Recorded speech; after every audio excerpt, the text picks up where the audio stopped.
saddex nin iyo wiil yar oo laga soo qabtay magaalada New York ayaa xabsiga loo taxaabay waxaana lagu eedeeyay inay qorsheynayeen inay weerar bambaano ku qaadaan muslimiinta. Booliiska ayaa ku eedeeyay raggaasi inay haysteen hub.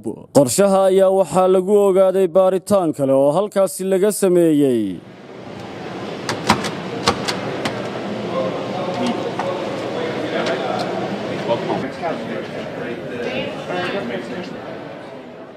afarta qof ee la xiray ayaa looga shakiyay isla markaana lagu soo eedeeyay inay qorsheynayeen weerar ay ku qaadaan dadka muslimiinta ah ee ku nool Islaambeeg oo ku taalla agagaarka magaalada New York.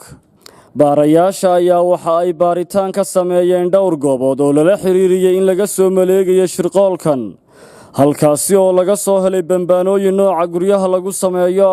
Hubka la helay waxaa ka mid ah 3 bambaano oo ah nooca lagu sameeyo guryaha hoostooda.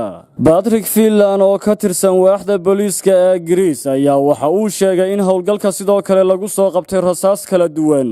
Golaha ay ku bahoobeen muslimiinta waddanka Mareykanka ayaa waxa ay ugu baaqeen laamaha ammaanka in kiiska shakhsiyaadkan uu noqdo mid heer federaal ah.